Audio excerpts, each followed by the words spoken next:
Hello, Pacifica School District students. Welcome to Patty Week. Patty McNally taught in our district from 1973 until 2020. Patty loved teaching at Ocean Shore School and believed that all students be successful in learning, but she also encouraged them to develop values to live by. One of her favorite books is Teammates. Today, Pacifica teachers would like to read it to you. Teammates, written by Peter Gollenbach, illustrated by Paul Bacon. Jackie Robinson was more than just my teammate. He had a tremendous amount of talent, ability, and dedication. Jackie set a standard for future generations of ball players. He was a winner. Jackie Robinson was also a man. Pee Wee Reese, October 31st, 1989.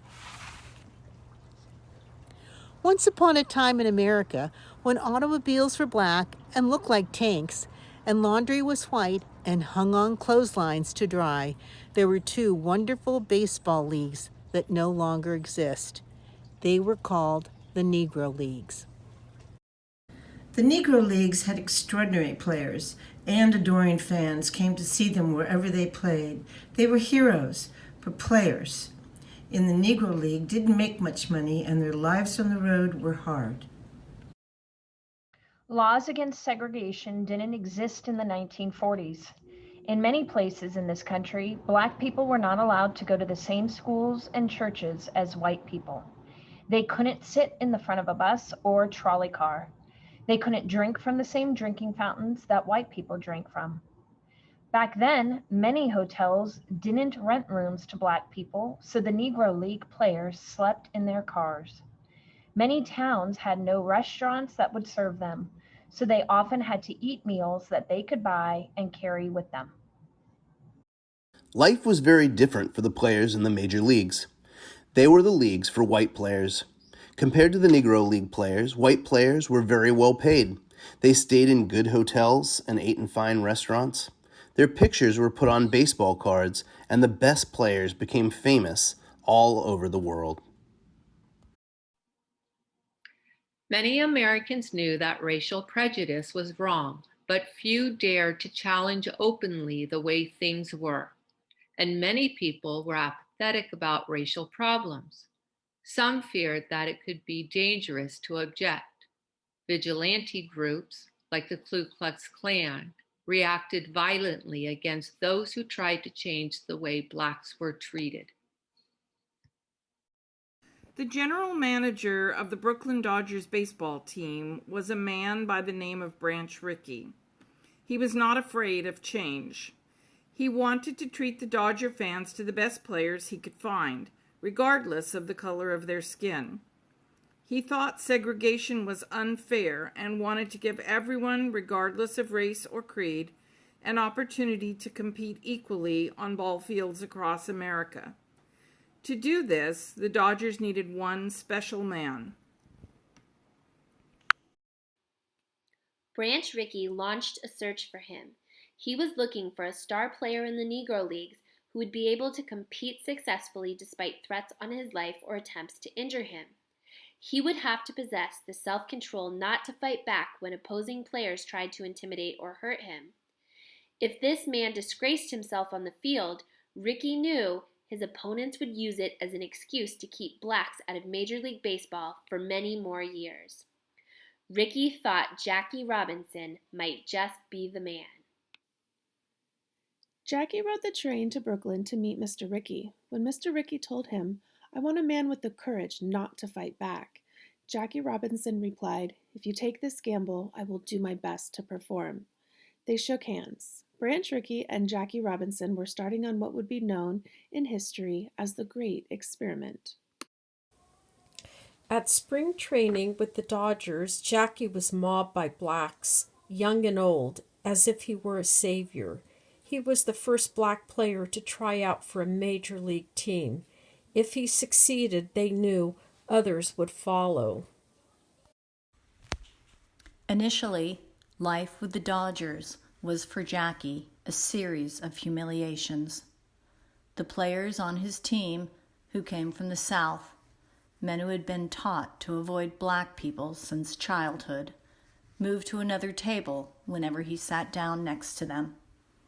Many opposing players were cruel to him, calling him nasty names from their dugouts.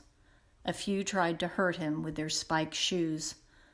Pitchers aimed at his head, and he received threats on his life, both from individuals and from organizations like the Ku Klux Klan. Despite all the difficulties, Jackie Robinson didn't give up. He made the Brooklyn Dodgers team. But making the Dodgers was only the beginning. Jackie had to face abuse and hostility throughout the season, from April through September. His worst pain was inside. Often, he felt very alone. On the road, he had to live by himself because only the white players were allowed in the hotels in town where the team played. The whole time Pee Wee Reese, the Dodgers shortstop, was growing up in Louisville, Kentucky, he had rarely even seen a black person, unless it was in the back of a bus. Most of his friends and relatives hated the idea of his playing on the same field as a black man. In addition, Pee Wee Reese had more to lose than the other players when Jackie joined the team. Jackie had been a shortstop, and everyone thought that Jackie would take Pee Wee's job. Lesser men might have felt anger toward Jackie, but Pee Wee was different. He told himself, if he's good enough to take my job, he deserves it. When his Southern teammates circulated a petition to throw Jackie off the team and asked him to sign it, Pee Wee responded, "I don't care if this man is black, blue, or striped," and refused to sign. "He can play and he can help us win," he told the others. "That's what counts." Very early in the season, the Dodgers traveled west to Ohio to play the Cincinnati Reds. Cincinnati is near Pee Wee's hometown of Louisville. The Reds played in a small ballpark where the fans sat close to the field.